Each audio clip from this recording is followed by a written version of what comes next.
Hey group, how are you? Fabulous people. Today is training for the week 3.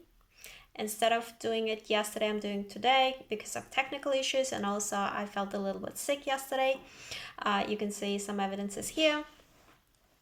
Today I'm feeling much better, and today is the International Women's Day. I congratulate all of our beautiful ladies in this group. Each of you, and you. You're amazing, you're beautiful, you're kind, you're pretty, you're unique, you're amazing, you're worthy, you're deserving, and you are the best human. That's why God has given you this life, and God woke you up today. That's why you're alive, and you still in this game of life. So celebrate yourself, and I'm celebrating you, each of us, and woohoo! So before I move into week 3 training, I would love to remind you that we've done 2 weeks together in this space, and I would love to remind a couple of things. That it is your responsibility to show up for yourself and show up in this world, show up in this group. And you're not doing it for me, you're doing it for yourself. And the results you're gonna get out of this program are directly proportional to how much you take and apply, how much you show up for yourself. And today I'm gonna talk exactly about this part, like why sometimes we don't get the results we want. So during the first week, we got clarity on which areas we would love to focus on in order to expand in those areas. And the second week, it was about building your vision, creating your vision, finding out who you truly are. And it's not about finding yourself, it's about creating yourself.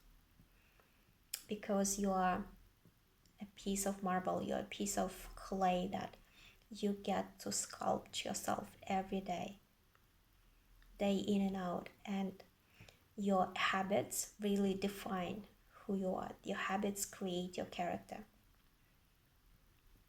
Do you agree with that? And by the way, I would love to congratulate Max. Last week he has 2 job interviews, and both of them were really amazing. For one of them, he got the second interview scheduled. So I'm really happy for him, and for other members of this group. I would love to get on call with you, with Julia. We're getting on call this week. Basically, Selva, let me know when would you like to schedule our call together. Irina, also join, let me know. And today, let's talk about the thing that's called self-sabotage. And it's about something like, hey, I know what I want to do. That's why I want to make sure that I don't do it. That's why I make sure that it doesn't happen. Isn't it interesting? There's part of us that wants something, and there is another part of us that's gonna do whatever it takes in order to prevent us from doing that. So how many times you've done that? Like, for instance, think about it. Like, okay, for instance, for myself, all right, I decided like, okay, I'm gonna get healthier. There are some health issues, internal, something like very deep and systemic, I would say. And I wanted to change completely the way I eat.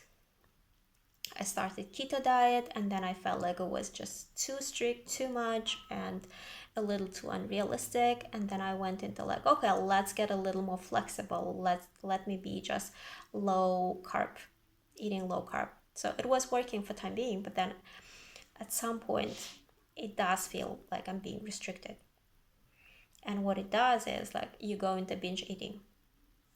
And this the whole concept, the whole idea of getting healthier, losing weight, healing, getting rid of fatty liver problem. It just goes out of the window. You better off eat whatever you want and yeah, live just normal life without even trying it. But you know, that's a self-sabotage. Or also like something like spending more money than you have.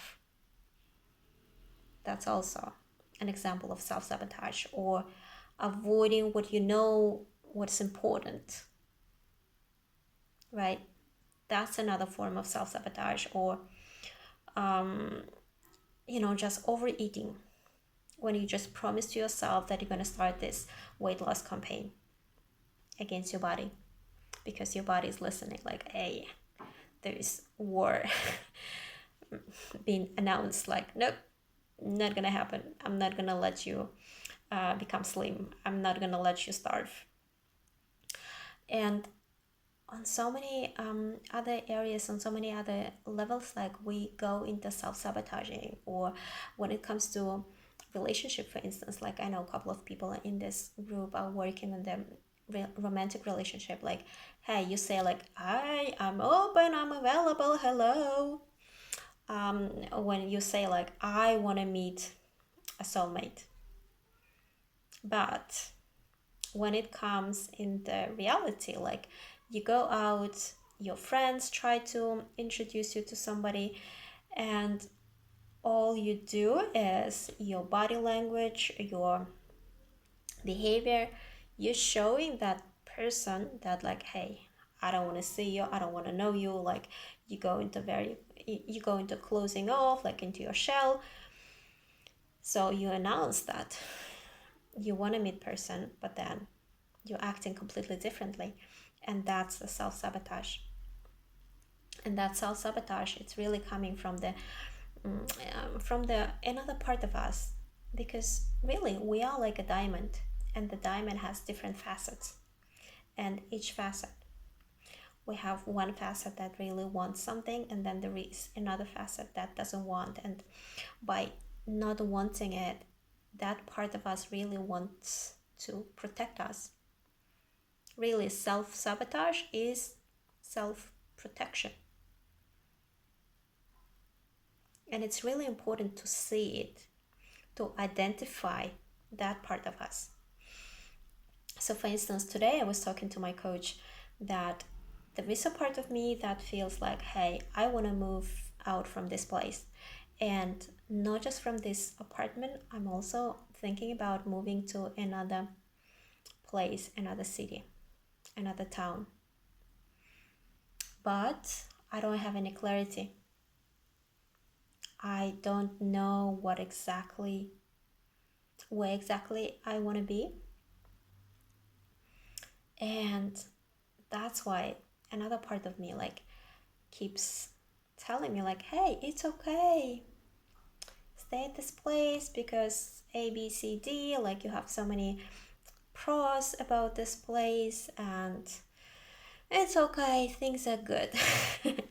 But at the end I know like, hey, okay, it's good, but it's not the best.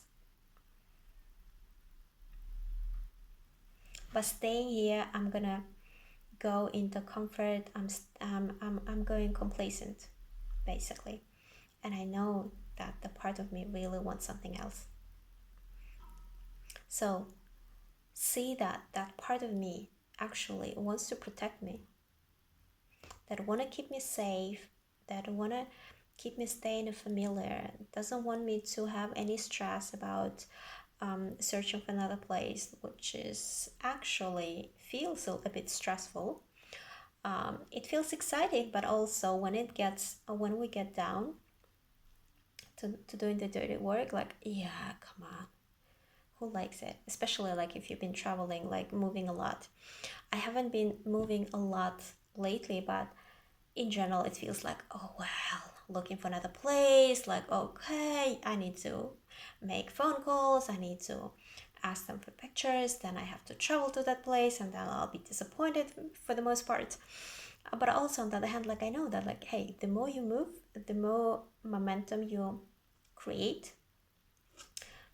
The energy, the moving, like going and checking the apartment, like I know for sure like it's not my ideal apartment, but anyway I feel like I need to go, I need to check it out. So that energy creates the momentum, that energy creates that, you know, what you ask is already given, and it is about making that step forward. Like the universe is already reaching out to you, and it's about you like meeting the universe halfway, like reach out, move your hand, move your ass. And it's the same thing. And it's really important for you to see your own darknesses, your own shadows, that parts of you that are holding you back. So I want you not to go anywhere else, because that's also part of self-sabotage. Like when you know that, like, okay, I want to do journaling, I want to listen, I want to watch this training, and then I want to go into journaling. That's what you know. But instead of doing this, you go into watching another YouTube videos, and kind of you call it educational, you kind of call it enlightening, and at the end, the time is gone, and you watched so many videos, and at the end, you haven't journaled on what's important for you. You haven't worked on yourself. That's what happens. You kind of have this illusion of having more knowledge, having more understanding, but you actually haven't created much for yourself. And that creation happens right here, right now, when you journal, when you write it down, and when you gain clarity. What is good for you? What is that you want? Because nobody knows better than you what is good for you. What do you need? Only you know. And you gain clarity by really spending time alone, asking yourself those questions and hearing the answers. And you hear the answer, and then the next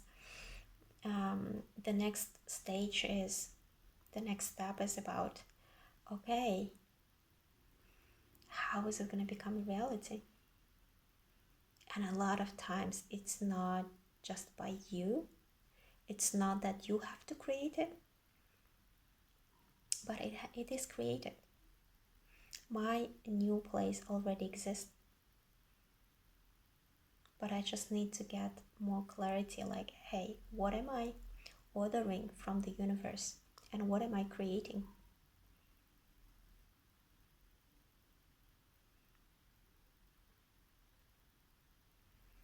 And knowing that, okay, I see that fear, I see this fear, I see that, I see how a part of me is trying to protect me. And you have a choice at the end. Everything at the end of the end in the coaching comes down to taking responsibility for your life.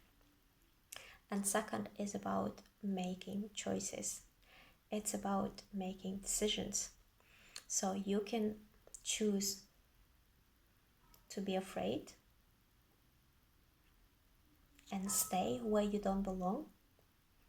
Or number two, you can choose to face your fear and do it anyway. And it's something that you keep hearing from so many other videos, from so many wise people, motivational leaders and such, because it is true, because there is no other way around. It is really about facing your fear and going for it. Waiting until the fear disappears, it's no win situation. You're gonna lose, because you're gonna lose the time, and time is the only commodity that never comes back. It's something unreplenishable, it's something so valuable that it's priceless.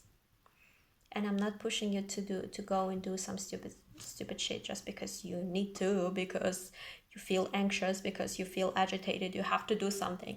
No, First, before you can do anything, like slow down, go back, sit down, meditate.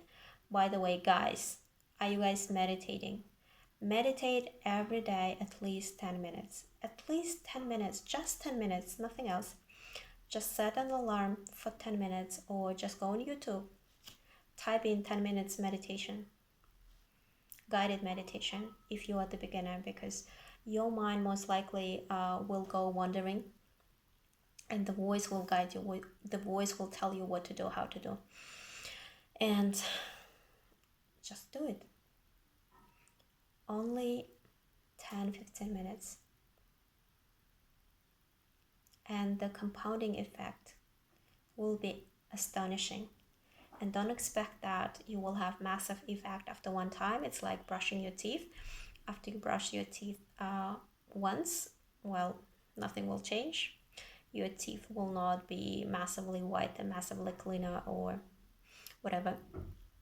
But if you do it consistently, twice a day, every day, then in the long run, you will have healthy teeth, comparing to somebody who doesn't have this habit, right? So it's the same thing. Meditation is good for your overall physical health, mental health, emotional health, psychological health. So it's really good for your body. Everybody has been telling you, right? And it is just about doing it, dedicating yourself, making time for it. Even if you say, I have the busiest life. For instance, Salva, I know you're a busy woman, businesswoman, but it is important to make the time. Make the time. Do it for yourself, because it's going to be super beneficial for you in the long run. And even in the short term, like the more you do, the more you will see the results.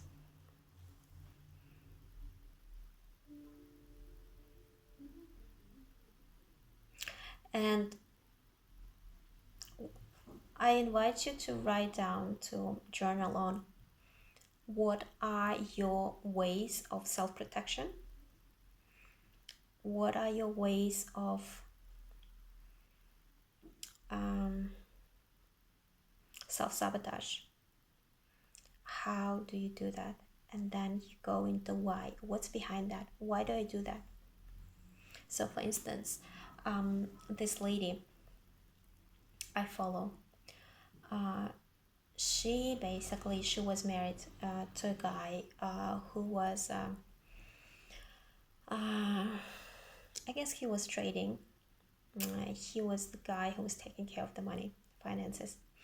And what ended up happening is that he got his family into big financial mess. And I'm not sure if they divorced. I guess they divorced after, but eventually when he has been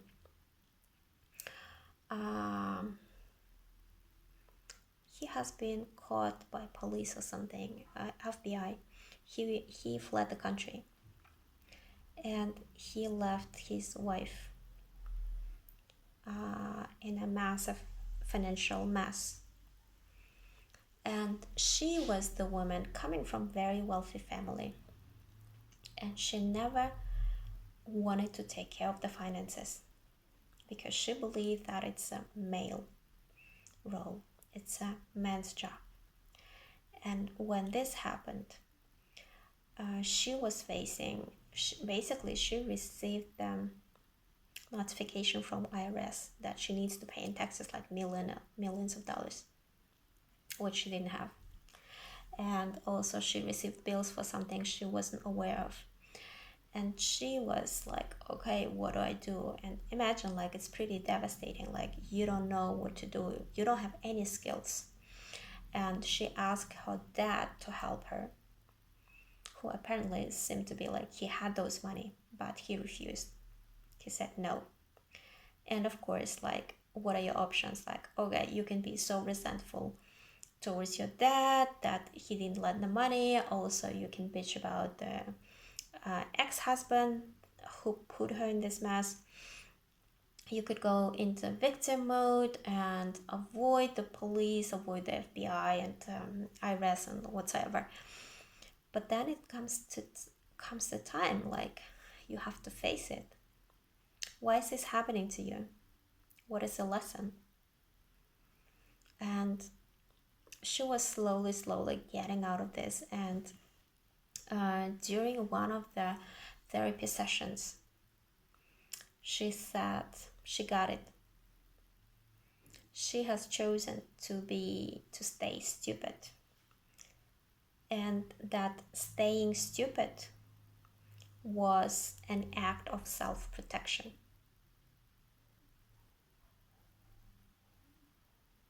So I invite you to journal. What is your act? What is your way of self-protection? And it's something that you keep repeating, you keep doing, you keep acting, you keep behaving the same way. And exactly that thing keeps you stuck.